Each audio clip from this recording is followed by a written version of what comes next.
오늘 우리가 함께 나눌 성경 말씀은요, 사무엘상 17장 38절에서 40절까지의 말씀입니다. 사무엘상 17장 38절에서 40절까지의 말씀입니다. 다 찾으셨을 줄로 믿고 제가 봉독하겠습니다. 이에 사울이 자기 군복을 다윗에게 입히고 노투구를 그의 머리에 씌우고 또 그에게 갑옷을 입히매 다윗이 칼을 군복 위에 차고는 익숙하지 못하므로 시험적으로 고러보다가 사울에게 말하되 익숙하지 못하니 이것을 입고 가지 못하겠나이다 하고 곧 벗고 손에 막대기를 가지고 시내에서 매끄러운 돌 5개를 골라서 자기 목자의 제구 곧 주머니에 넣고 손에 물매를 가지고 블레셋 사람에게로 나아가니라. 아멘. 오늘의 설교 말씀은 합한 자 대 아닌 자입니다. 합한 자 대 아닌 자. 합한 자 vs 아닌 자입니다. 오늘은 벌써 우리가 다윗 시리즈의 4번째 시간을 맞이하게 되었습니다. 벌써 4번째 시간이 왔다는 것은 하나님께서 영광 받으시기를 원합니다. 먼저 우리 지난 시간을 통해서 하나님께서 일하시는 방법에 대해서 말씀하셨다는 것을 기억하고 계시죠? 우리의 힘으로 하려는 것이 모두 끝이 날 때 하나님께서는 우리에게 일을 시작한다고 말씀을 드렸습니다. 여러분들 한 주를 어떻게 살아가셨습니까? 나의 힘으로 혹시 최선을 다해서 살아갔습니까? 여러분들 오해하지 말아야 될 것은 우리가 하나님께서 일을 시작하신다고 해서 최선을 다하지 말라는 얘기가 아닙니다. 내가 하려던 것을 다 내려놓으라는 얘기고요. 여러분들은 하나님이 주신 일에는 정말 최선을 다해야 됩니다. 우리는 기억하셔야 될 게 하나님은 100%로 우리를 위해서 일하십니다. 그리고 우리도 하나님께 100%를 드려야 한다는 것입니다. 그렇기 때문에 이 말을 오해하지 않기 바랍니다. 그리고 그분이 일을 진행하여 나갈 때 그 첫 번째 출발점으로 시험으로부터 시작한다고 말씀드렸습니다. 여러분들 이 말씀을 두려워하지 말고 나아가시기 바란다고 제가 말씀드렸는데 여러분들 한 주간 이 말씀대로 살아가셨는지 모르겠습니다. 오늘 이제 계속해서 이어나가는 말씀은 하나님께서 합한 자와 합하지 못한 자에 대해서 우리에게 말씀해 주실 것입니다. 다시 말해서 다윗과 사울의 모습을 통해서 우리에게 오늘 말씀을 해 주실 것입니다. 오늘 우리 사울을 통해서는 내가 합하지 못한 자로서의 서 있는 것은 아닌지 한번 점검해 보았으면 좋겠고요. 합한 자로서의 하나님께서 어떠한 모습을 기뻐하시는지 또한 살펴보셔서 하나님께 영광 돌릴 수 있는 우리가 되었으면 좋겠습니다. 오늘 말씀은 이 17장 말씀입니다. 사무엘상 17장 말씀인데 17장 말씀을 쭉 한번 읽어보면 우리가 그렇게 유명한 소년 다윗 하면 그렇게 유명한 장면 아시죠? 다윗과 골리앗이 나오는 장면입니다. 이 장면은 주일학교 아이들도 아마 다 아는 말씀일 것입니다. 이 17장의 시작은 이렇게 시작을 합니다. 블레셋 사람들이 그들의 군대를 모으고 싸우자 하여 유다에 속한 소고에 모여 소고와 아세가 사이에 에베스담에 진을 치매 이렇게 시작을 하고 있습니다. 블레셋 사람들이 군대를 모았어요. 그리고 그들은 이스라엘을 치려고 바로 이스라엘 전쟁터로 나아갔습니다. 자, 여러분들 이것이 우연이었을까요? 절대로 하나님께서 하시는 일은 우연이 없습니다. 여러분들의 삶에서도 우연은 한 개도 없습니다. 여러분들이 지금 있는 그 시간에 그곳에 있는 것은 다 하나님의 뜻입니다. 마찬가지로 이 블레셋도 지금 전쟁을 일으키려는 이 모습이 지금 우연이 아니라는 것입니다. 블레셋이 이곳에 싸움을 하려고 모인 이유는 바로 사울에게 있었습니다. 사울. 이것을 알아보기 위해서는 그 앞절을 함께 읽어봤으면 좋겠습니다.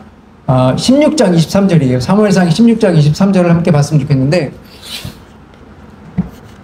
이렇게 얘기를 하고 있죠. 하나님께서 부리시는 악령이 사울에게 이를 때에 다윗이 수금을 들고 와서 손으로 탄즉 사울이 상쾌하여 낫고 악령이 그에게서 떠나더라. 네, 블레셋 사람들은 소문을 들었습니다. 어떤 소문을 들었을까요? 이스라엘 왕 그 사울이, 하나님께서 지켜주시던 그 사울이 하나님이 떠나셨다. 그래서 악심이 들렸다. 바로 이 소문을 들었습니다. 블레셋은 그것을 듣자마자 바로 알았습니다. 본능적으로 아는 것이죠. 아, 하나님이 사울을 떠났구나. 이제 이스라엘은 우리에게 밥이다. 블레셋은 알았습니다. 이스라엘의 하나님이 떠나시면 그들이 아무것도 아니라는 것을 알았습니다. 사울이 아무리 키가 크고 잘생기고 전투를 잘한다고 해도 하나님이 떠나버린다면 그는 아무것도 아니라는 것을 잘 알았습니다. 여러분들, 이것은 여러분들에게도 동일하게 나타나는 현상입니다. 여러분들이 조금이라도요, 하나님을 믿는 일에 소홀하게 되면 세상 사람들은 그것을 귀신같이 알고 여러분들에게 다가옵니다. 사실 귀신같이 한다, 그것은 틀린 말이 아니에요. 마귀가 세상 사람들을 본능적으로 그들에게 말해주는 거예요. 야, 저거 지금 예수님 조금이랑 관계가 소원해졌어 라고 얘기를 해주고 있어요. 그래서 예수님께서도 거라사 지방으로 가셨을 때 가장 먼저 예수님을 알아본 게 누구였죠? 예, 맞아요. 바로 귀신 들린 사람들이었어요. 그들이 예수님을 바로 알아보고 득달같이 달려왔죠. 마찬가지입니다. 영들은 바로 알아요. 우리가 하나님과 관계가 조금이라도 소원하면은 바로 알고 바로 우리의 약점을 붙잡고 늘어집니다. 왜 늘어지죠? 하나님과 소원해진 그 틈을 비집고 들어와서 하나님이랑 여러분들을 멀어지게 하기 위해서 그들이 최선을 다하는 것입니다. 여러분들, 조금이라도 틈이 벌어져 보세요. 그때 기도해 보세요. 압니다. 내가 얼마나 하나님을 소홀하게 대하고 있는지 바로 알게 돼요. 그렇기 때문에 여러분들, 이러한 현상이 나타나면 무엇을 해야 된다? 바로 성령님의 경고를 들어야 됩니다. 그리고 즉시로 납작 엎드려서 하나님께 나아가야 되는 것입니다. 여러분들 혹시 이 소리에 이렇게 반응하면 안 됩니다. 2번 한번 눈 감고 넘어가 볼까? 그러면 여러분들 그 사이에 7 귀신이 치고 들어오는 것입니다. 그러면 여러분들 하나님과 사귀어지는 것이 점점 더 어려워지는 것입니다. 사울에게 하나님의 영이 떠난 것이 단 한 번의 사건 때문이었을까요? 절대 아닙니다. 하나님이랑 한 번 멀어지고 조금 더 멀어지고 조금 더 멀어지고 하다 보니까 결국 하나님이랑 멀어졌고 하나님께서 사울을 버리게 된 것입니다. 여러분들에게 성령님께서 이 순간 하나님의 틈이랑 조금만 멀어졌다라고 여러분들에게 경고를 주면 여러분들 그 자리에서 엎드리고 회복되어야 되는 것입니다. 그러면 여러분들, 하나님께서 그런 사인을 줄 때 두려워하시고 하나님께로 돌아가시기 바랍니다. 그때가 바로 은혜의 때라는 것을 기억하시기 바랍니다. 다시 사울에게로 집중해 보겠습니다. 사울은 위험에 처했습니다. 그죠? 사울이 위험에 처했습니다. 블레셋이 이스라엘 땅으로 쳐들어오는 것을 보았습니다. 비록 그가 하나님의 영이 떠난 상태지만 아직까지 그는 하나님께서 이스라엘 왕으로 남겨뒀습니다. 그렇기 때문에 사울은 바로 사람들을 모으고 전쟁터로 나아갔습니다. 그리고 전력을 다해서 싸움을 하려고 전열을 갖췄습니다. 혹시 사울이 자신감이 있었을까요? 저는 자신감이 있었을 거라고 생각을 해요. 왜냐하면 그동안 하나님이 함께 하셨기 때문에 사울은 백전백승이었습니다. 그에게 자신감이 넘쳤을 것입니다. 용기가 있었을 것이에요. 그런데 그가 전열을 갖추었다. 2절에 나오거든요. 3절을 보자마자 사울은 이내 절망에 빠지게 됩니다. 왜요? 3절에서 등장하는 것은 골리앗이었기 때문입니다.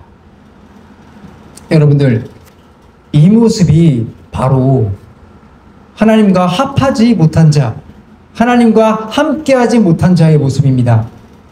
전쟁은 하나님께 속한 것이라고 분명히 주님께서 말씀하셨는데 그 전쟁터 앞에 섰을 때 하나님이 전쟁을 이기게 해주신다라는 그 믿음이 없어지고 기가 막히게 전쟁에서 질만한 그런 절망을 찾아내는 것입니다.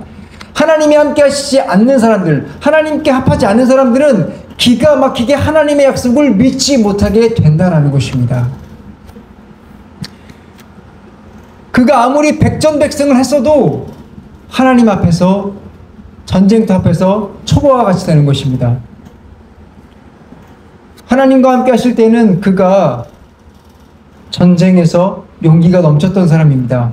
블레셋이라는 그 존재가 아무것도 아닌 존재처럼 보였는데 하나님이 떠나시고 나니까 갑자기 골리앗이 보이고 겁쟁이가 되어버린 것입니다. 이 말씀도 오늘 우리에게 동일하게 물어봅니다. 너는 세상을 어떻게 보냐? 혹시 골리앗이 보이냐? 하나님의 뜻을 따르기가 무섭냐? 여러분들, 제가 여러분들에게 물어보겠습니다. 여러분들은 하나님과 어떤 관계를 맺고 있습니까? 혹시 주일날에는 어떻게 해서든지 하나님과 조금 좋은 관계를 맺어보려고 하지만 일상생활에서는 하나님과의 관계가 완전 단절된 채로 살아가지는 않습니까?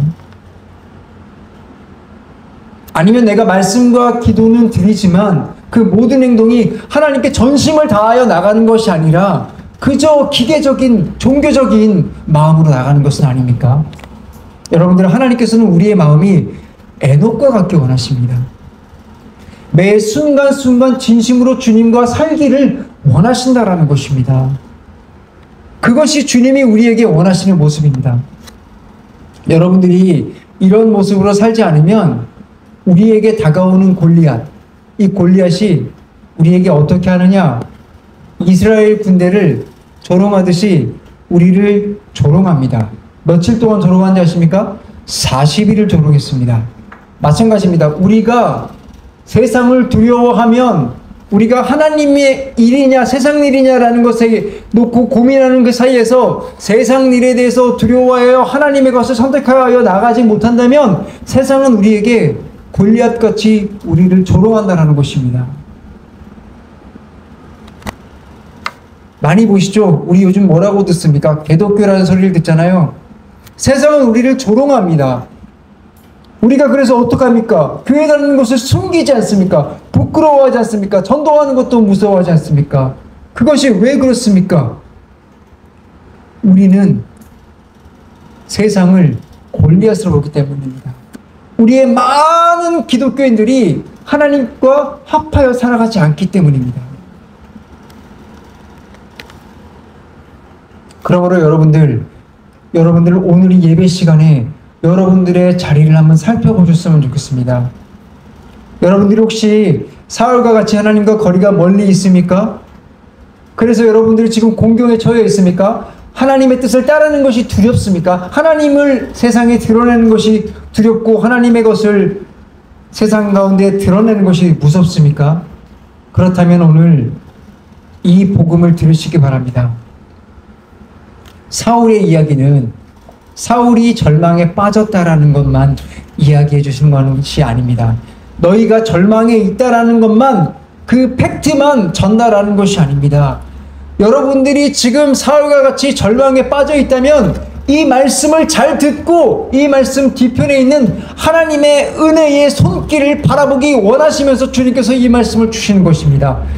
여러분들의 모습이 보여진다면 바로 그때가 구원받을 때라는 것입니다. 하나님께서 여러분들을 지금 부르고 있다는 것입니다. 여러분들 지금 여러분들을 부르는 소리를 들으신다면 십자가에 달렸던 그 우편의 강도를 생각해 보시기 바랍니다. 우편의 강도와 같이 솔직하게 주님 앞에 나아가시기 바랍니다. 하나님, 내가 주님 앞에서 세상을 바라보며 골리앗같이 두려워했습니다.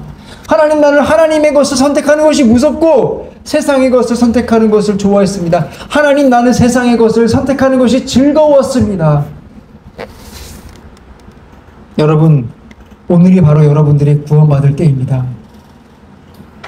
아직 우리에게 하나님은 희망을 주십니다. 하나님은 아직 우리를 떠나지 않으셨습니다. 여러분들, 세상의 골리앗 앞에서 두렵고 무섭고 무력감을 느끼시나요? 그래서 지금 말씀을 듣는 가운데 여러분들 정말로 구원의 손길이 필요하다고 느끼시나요? 그렇다면 주님께 너무나 감사하십시오. 지금 이 순간 주님께서 여러분들에게 구원의 때입니다. 여러분들 주님께 부르짖기 바랍니다. 여러분들을 지금 십자가로 부르시는 그 말씀 앞으로 나아가기 원합니다. 여러분들 그 구원의 소리를 듣고 십자가로 나아가시기 바랍니다. 주님께서 여러분들에게 말씀하시는 그 십자가를 지시기 바랍니다. 여러분, 하나님은 하나님의 마음에 합하지 않은 자를 절대 사랑하지 않습니다. 그렇지만 하나님의 마음에 합하지 않은 자를 벌 주시는 것 기뻐하지도 않습니다. 여러분들이 벌 받는 거 보면서 하나님이 거봐 내 말 안 듣고 잘됐다 하고 기뻐하지 않습니다. 여러분들이 지금 이 말씀을 듣고 합한 자로 돌아오기를 원하시는 것입니다. 여러분들이 교회에 있는 것이 바로 그 은혜의 자리에 있는 것입니다. 이 말씀을 듣고 돌아오기 바랍니다. 자, 그렇다면 이제 여러분들을 부르시는 그 합한 자의 모습을 한번 살펴보도록 하겠습니다. 우리가 함께 살펴볼 성경 말씀은 사무엘상 17장 15절입니다. 다윗은 사울에게로 왕래하며 베들레헴에서 그의 아버지의 양을 칠 때에 17장에 나오는 다윗은 이미 하나님께서 왕으로 기름을 부은 상태였습니다. 그리고 지난주에 말씀드린 대로 그는 양을 치고 있었지만 기름 받은 후에 사울이 그를 왕궁으로 불러들이는 아주 놀라운 일이 일어났습니다. 그런데 오늘 읽은 말씀은 다윗이 어떠한 상태인지를 잘 보여주고 있습니다.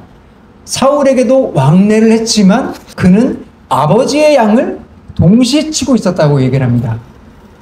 사울에게 왕래를 하고 아버지의 양을 동시에 치고 있는 다윗.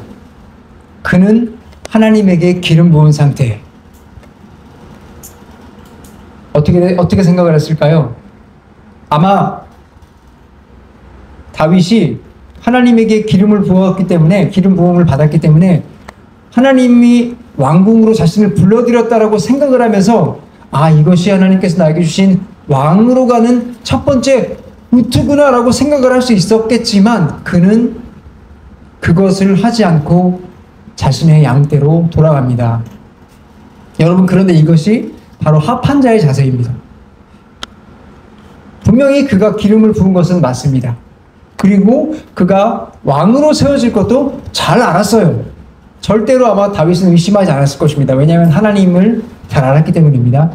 그러나 그는 그 일을, 잘 들으세요. 그러나 그는 그 일을 자신이 스스로 하려고 하지 않았다라는 것입니다.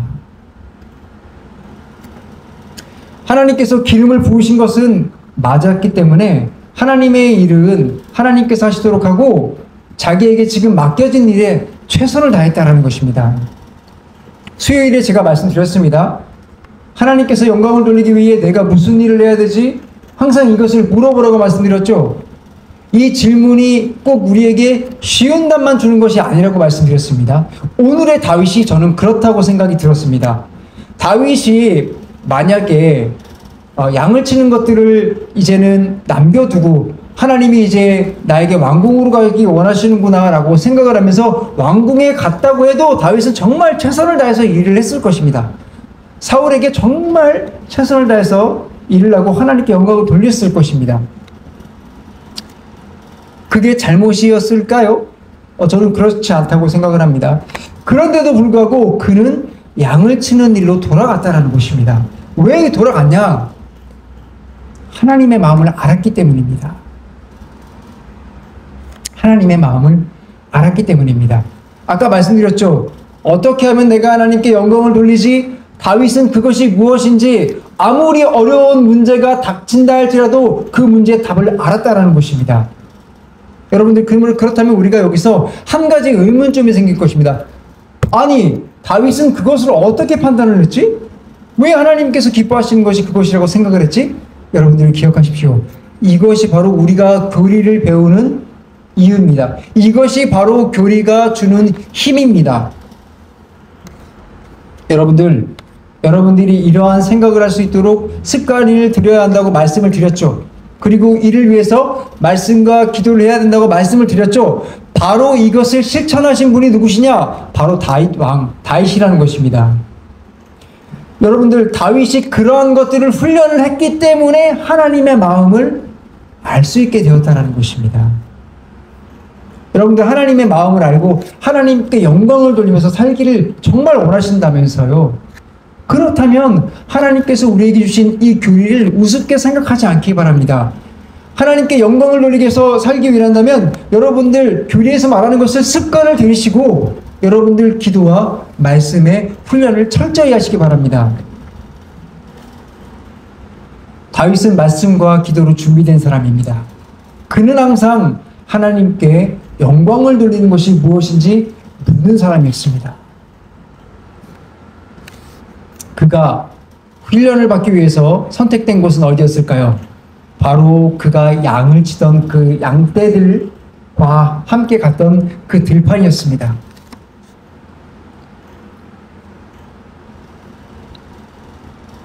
여러분들, 하나님께서 여러분들에게 교리 설교를 통해서 왜 그렇게 말씀하신지 아십니까?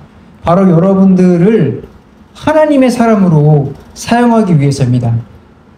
여러분들, 다윗이 왜 양떼를 치고 들판에 나간지 아십니까? 하나님께서 그를 훈련시키시고 하나님의 사람으로 사용하기 위해서였습니다. 마찬가지입니다. 여러분들도 여러분들을 사용하시기 위해서 하나님께서 교리를 통해서 훈련을 시키시고 여러분들을 습관을 들이고 말씀과 기도로 훈련하라고 얘기를 하는 것입니다. 여러분들 정말 좋지 않습니까? 하나님이 사용하시는 사람, 여러분들 정말 좋지 않습니까? 여러분들, 하나님께서 이 말씀을 듣게 하셨다면 여러분들은 그 말씀을 통해서 하나님이 사용하시겠다라고 여러분들에게 말씀을 듣게 하신 것입니다. 이 증명이 다윗을 통해 지금 된 것입니다. 다윗은 어떻게 훈련받았느냐? 첫 번째, 그는 광야, 골방으로 나아갔습니다. 양떼들이 있었지만 그는 홀로 있었습니다. 거기서 무엇을 했느냐? 양을 치면서 무엇을 했느냐? 하나님과 대화를 했습니다.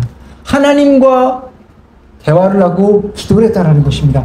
은밀히 들으시는 그 하나님을 향해서 눈을 돌렸다라는 것입니다. 양을 치면서 혼자 힘으로 스스로 이겨내지 못하는 그런 돌발 상황들이 얼마나 많습니까? 그는 하나님께 기도를 했다라는 것입니다.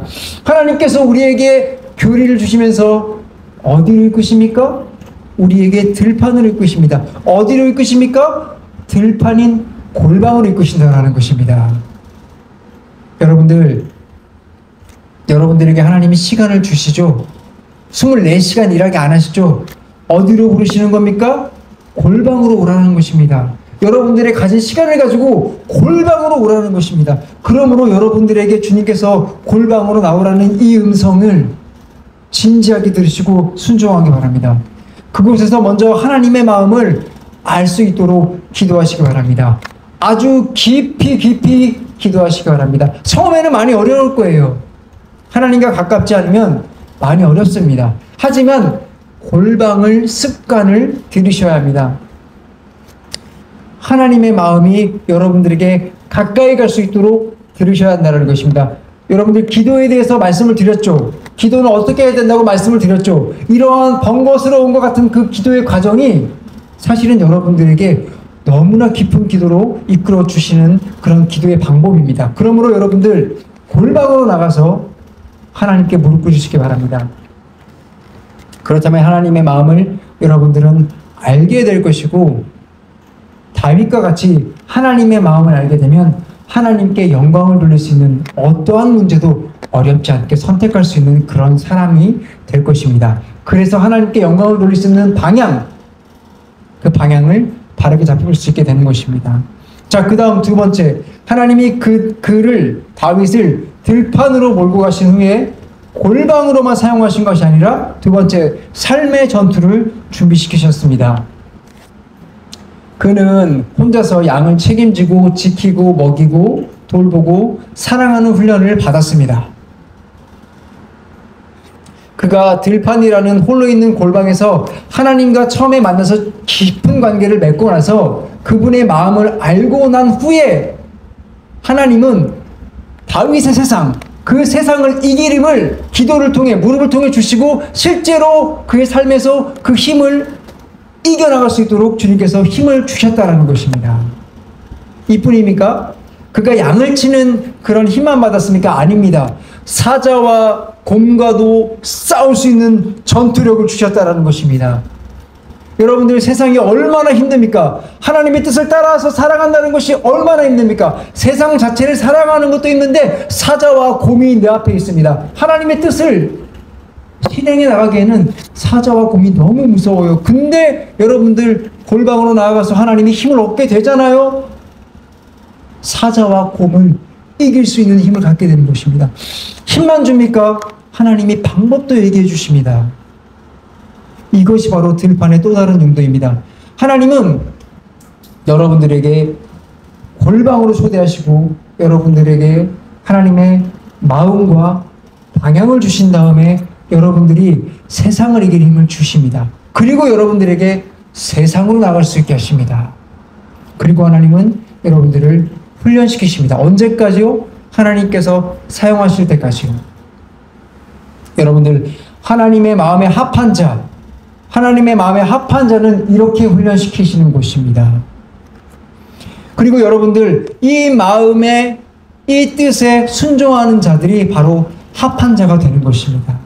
그러므로 여러분들, 하나님께서 여러분들에게 훈련을 시키시겠다고 부르신다면 여러분들은 그 마음에 순종하시기 바랍니다.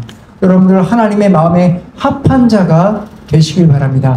하나님께서 바로 그런 사람을 찾으십니다.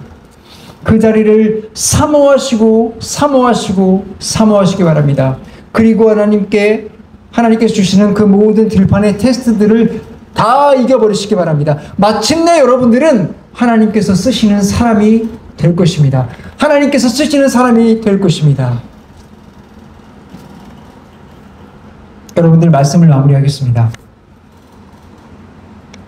오늘의 말씀은 사실 잘 보면 하나님의 합한 자와 합하지 않은 자가 만나는 장면이 나옵니다. 어디서 만나죠? 그들은 싸움의 전쟁터에서 만납니다.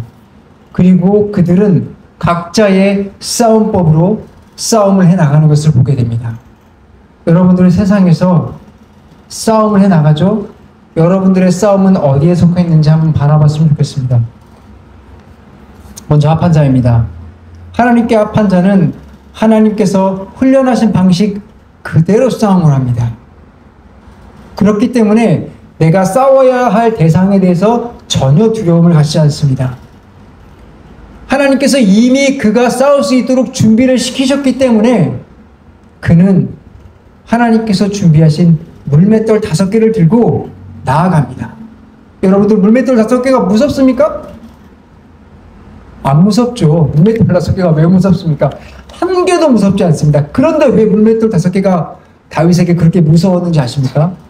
여러분들이 들고 나갈, 기도한 이후에 하나님이 훈련하신 후에 나갈 어떤 무기가 왜 무서운지 아십니까? 그 물맷돌이 강력한 이유는 물맷돌 자체가 힘이 있기 때문이 아니라 하나님의 뜻에 따라 살아온 자들의 무기에는 하나님의 방향성이 있기 때문입니다. 다윗이 하나님이 훈련시키신 대로 골리앗을 향해 돌을 던졌을 때 그 돌이 어디로 날아갔습니까? 바로 골리앗의 이마로 날아갔습니다. 다윗이 조주를 잘했기 때문일까요? 예, 그럴 수도 있겠죠. 하지만 하나님께서 그 이마를 향해 날아갈 수 있도록 궤적을 그리신 것입니다. 이것입니다. 하나님께서는 하나님은 전쟁의 승리의 장본인이십니다. 그리고 그 승리를 하나님께서 합한 자라고 부르시는 자를 통하여 승리를 이끄시는 것입니다. 이것이 바로 하나님께 합한 자가 싸우는 방식입니다. 두 번째, 하나님과 합하지 않은 자는 어떻게 싸우느냐? 그는 자신의 갑옷을 신뢰합니다. 다시 말해서 그가 자신의 온 힘을 다해 모았던 그 전력을 다한다라는 것입니다. 자신이 가진 힘을 다 모아서 싸우면 강할 수는 있을 것입니다. 하지만 자신보다 조금이라도 강한 상대가 나타나면 그는 두려움에 떱니다. 그는 아무 힘이 없습니다. 그는 바로 꺾여버리는 것입니다. 지금까지 여러분들이 혹시라도 사울과 같은 삶을 살아오셨다면 이제라도 하나님이 주시는 그 다윗의 자리에 서 있게 되길 바랍니다. 처음에는 많이 두렵고 어려울 것입니다. 하나님의 뜻을 따르는 것이 너무나 어려울 거예요. 왜냐하면 하나님의 뜻은 세상과 맞붙었을 때 나를 죽일 것 같거든요. 나를 막 책망할 것 같고 흠집 낼 것 같고 나를 너무 힘들게 할 것 같거든요. 그리고 실제로 부딪혀오면 힘들고 어려울 수도 있습니다. 사자가 입을 벌리고 내 얼굴을 집어넣는데 안 무서울까요? 무서울 수도 있을 것입니다. 그러나 그때 하나님께서는 힘을 발휘하셔서 그 주둥아리를 찢어버리게 하시는 겁니다. 이걸 믿고 여러분들 나가보시기 바랍니다. 여러분들에게는 여러분들 순종하는 자들에게는 하나님께서 주시는 강력한 은혜가 있습니다. 그러므로 여러분들 지금까지 익숙하게 의지했던 그 갑옷을 의지하지 마십시오. 하나님께 나아가십시오. 그리고 하나님께서 합한 자로 살아가십시오. 그리고 여러분들 정말로 하나님께서 합한 자를 이 세상을 통해서 어떻게 쓰시는지 한번 경험해 보십시오.